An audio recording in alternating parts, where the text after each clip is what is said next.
Okay, welcome into the Garden Report. Celtics with their second preseason game in the books. Jimmy Toscano, ready to go? Right. He's ready. Clevis Murray from The Athletic, Bobby Manning. And guys, we saw everything we wanted to see here after a total debacle of that first game, which was pretty gross, but again, to be expected. We don't talk about that game. Again, but you got everything you wanted here. You got Kemba Walker, who looked pretty good. Jaylen Brown, who continues to look like he's on a totally different level, like he hasn't missed one step. Tatum, again, slow start, but pulled it together, started to look like himself again. And Gordon Hayward, who's been pretty good and exactly what you need for both games so far. So let's just spin the wheel here, guys. What of those guys, which one kind of popped to you the most? Which do you think was the most eye-opening or impressive in game number 2 against Phoenix? I'll hit on Hayward. Not Hayward. I did love Hayward's game, though. Tatum, I'll roll with all of it was great. Yeah. Sure. Well, here's the thing that Tatum impressed me with is that he had those lousy finishes inside, off-balance shots, even those 2 bunnies early that he missed. But he was able to bounce back from those in short order, get into his shot, mix up a great defender in Mikal Bridges, who was all over him throughout this game. Yeah. And instead of having bad game, good game, bad game over like 48 minutes like he did early in the year, within one game, he was able to have great moments and poorer moments and use defense to spur some of it. Again, it feels like every game he cuts off a passing lane and gets an easy dunk. So all in all, ends up with a solid game, even though he had quite a few poor finishes. Yep. Clevis? Yeah, no, I would say, to me, I don't want to pick one guy, but I'll say Jaylen and Jayson impressed me, even though the entire Celtics team. Jimmy's got nothing left. Yeah. Well, we left him the best in Hayward, right? I'm going to say all of them. I'll be even more generous, and I'll say the entire team impressed me, even though they did have their weaknesses, and they showed that there is some ways to improve. But 4 months off, and I think they've held their own against the first 2 opponents who are quality opponents in themselves. But the biggest takeaway was that Jaylen and Jayson seem like they've taken a little step extra further. Right. You're seeing Jaylen finish strong. You're seeing Jayson look, like I mentioned in Jaylen look bigger. So a lot of steps that this team has taken to improve, and I've been very impressed so far. Yep. Jimmy, please take the Gordon lob. We're throwing I'm not it right touching. up there. No, you can talk about Gordon. I got nothing to say about Gordon. So last, after game 1, I said the one thing I was looking for was Kemba Walker. I wanted to make sure that he was playing in the game. So that's my first takeaway, that we got Kemba Walker on the court. Yeah, it was only 9-10 minutes, but he looked fine out there. He looked good. He looked, like he's working his way back, to the basketball shape or his, true form. So I have no concerns about Kemba Walker after what I saw today. Now, obviously, you want to see those minutes tick up more in the next game, and then once we get into the regular season here. But it was good to see. That's my first takeaway. Second, Jaylen Brown's he's turning into a man amongst boys out there, right? I mean, this is 2020 has been a pretty crappy year, but it might end up being a good year for Jaylen Brown. I think he's, obviously in 2019 he signed the contract. I think that was 2019. I'm losing track of time anymore, but he got paid, and he's proving that he's worth every penny so far. He's a guy that you're not thinking it was always Jayson Tatum and then Jaylen Brown, but slowly and nothing. It's still Jayson Tatum first, but Jaylen Brown is getting very close to importance factor here in terms of what he's capable of being out there in the court for the Celtics, and he might be their most consistent player. Yeah, and Jimmy, I don't disagree. The last game, the thing I said the most was Tatum, because I believe that the Celtics become a true contender if 2 things happen. If Gordon Hayward is a legit, consistent, good Gordon Hayward, and Jayson Tatum has to be at that superstar level where he was for those last couple months. 20 points per game. Where he is an automatic bucket and a problem and just murdering people. And that's what he was doing. That's what he was doing before the shutdown. And he was a top 10 NBA player, no question about it. I mean, you're talking about him. And we knew that was going to fizzle. I mean, you can't just pick up where you left off. But if he's that, so you just wanted to see the glimpse, because you don't want to, he's, it's there. It hasn't left him forever, but you don't want him to take you can't take 15, 20 games to get into a rhythm like he did at the start of the year. You want to see him pick right back up. But I may change back now. I might flip-flop here and kind of piggyback on your Jaylen thing. You're right. You want Jayson to be the player he was, but if all of a sudden Jaylen Brown is the player Tatum was, or another level of player, all of a sudden you might be adding something to the mix you didn't even really know you had.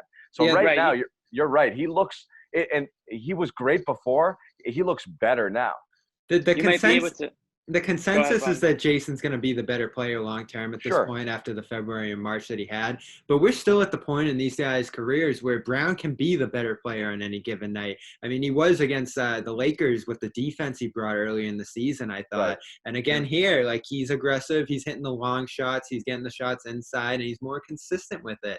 And, you know, a lot of times he's going to be guarding that best player on the other team. So he needs to step up in that regard too, which is an important factor in the game. And people said this on day one when Tatum came. You knew he was going to be. This is what he is. It's a developed game. Okay. Absolutely. But Brown was always more raw. But you're right. There may be levels to Brown's game that we haven't fully seen, and we're starting to see more of. And again, it's just a couple of games and a couple of scrimmages. But you're right.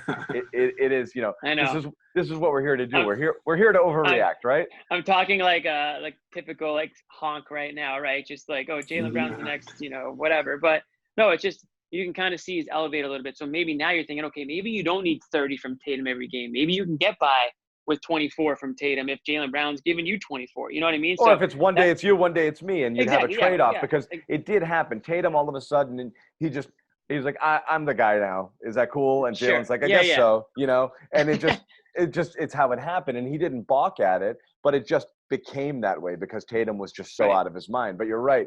It eases the pressure a little bit if they can be, hey, it's your night, it's my night. And if it's more of a 1-2 versus what clearly as the season went on was Tatum clearly became the man and Jaylen was a notch below. And Jaylen's had, you know, he's had a different type of quarantine, I think, than a lot of NBA players or a lot of people have. He's been very active on this, you know, in the country with everything that's been going on. And I think he's coming in to the bubble with, you know, some serious focus and some determination. And he's trying to better himself, better the people around him. And I think that's showing on the court. Some of the maturity that he's maybe gone through over the last few months. You know, he's not a guy that's gonna. He's probably not a guy that's gonna end up at the strip club eating dinner like Lou Williams. You know what I mean? Like that might not be. No, it's a leader. It's a leader in every way imaginable right now. Yeah. So I mean, it's all good. I guess it's all good. They're the new champions, I guess, right? Well, look again. I'll hold up a little bit. You have all of the I mean, again, everything is kind of a.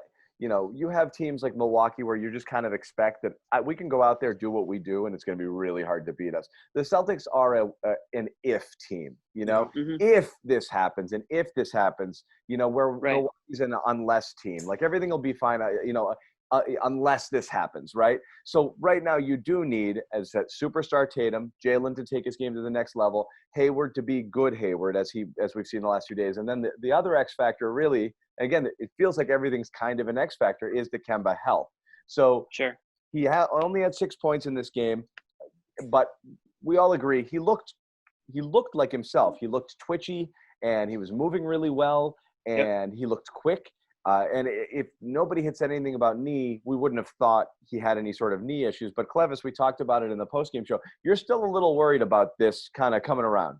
Yeah. I mean, the NBA's been postponed for 4 months, right? And now we come into July where you enter training camp, and then Kemba's like, oh, I still have knee soreness. Brad, I still have knee soreness. And Kemba's done interviews where he said, like, I still have knee issues. So it makes me question how serious is the knee issue. Right. Although he did rule out surgery. So it's like, okay, if you don't need surgery, you rested for 4 months. How exactly can you improve your knee if rest or surgery isn't the option? And this season's condensed, right? There's going to be 8 games in 15 days. Playoffs will be every other day. There's no travel, but he's going to have to manage through a ton of minutes come playoff time. Like, they're not going to have the second half rest as they've had the last 2 games and those sort of things. Like, there's going to be a high-level intensity here, even though he doesn't have to hop on a plane. He doesn't have to go through the log of moving through time zones. There's going to be a big amount of games in a short amount of time down here, and that's what they're going to have to manage. Yep. And then on top of that, what I've always said about restarting the season is you don't want to put next season in jeopardy because they're not going to have a full. I mean, I don't know the schedule for 2021 or whatever, but based on what I've heard, they're not going to have a full off season and start this thing up.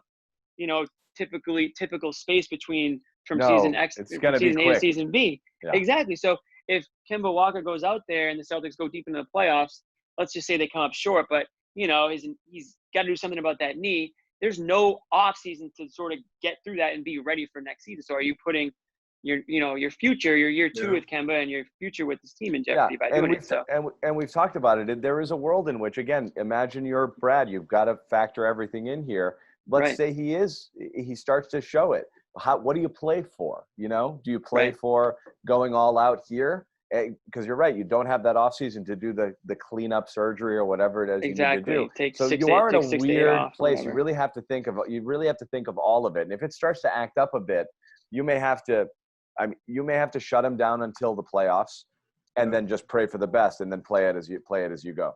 Yeah, I was thinking. Go ahead, Clevis, go ahead. I was gonna say no, because speaking of the Kemba thing, I just been thinking recently. And Rondo 2013 missed the playoffs. Kyrie in 18 missed the playoffs. Like, is this like a Celtics thing where point guards just somehow missed part of the playoffs? So it's tough to see. Kyrie missed the playoffs because he doesn't like to play basketball. That's what but if Nick was here, he'd even add to that list.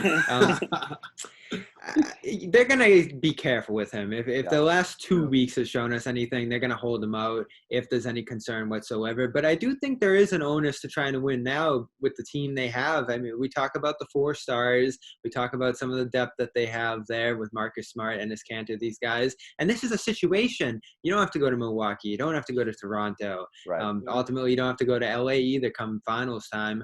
This is a great environment for some wacky things to happen and the Celtics to steal that championship, maybe more than they'd have a chance in ensuing years. We think of this team having a ton of upside, but who leaves? What's Kemba's long-term health? You always try to maximize this moment. Yeah, take it if you can get it. If they can get themselves in position, great. So here's where we are. After game 1, it was Tatum golfs too much. Kemba's never gonna play again. Pack it in. The season's over. This is a waste. Game 2. Championship. Exactly. That is the Celtics post-game show. That's how it is, right? So I feel good about it. That's the beauty of this compacted, crazy season. Nobody has any freaking clue what's going to happen. No clue. You have no clue what anybody's going to look like. So yes, it is. You take it when you can get it. It's a good glimpse for the Celtics. We'll wrap it up. Bobby Manning, Jimmy Toscano, Clevis Murray. Thanks for joining us on the Garden Report.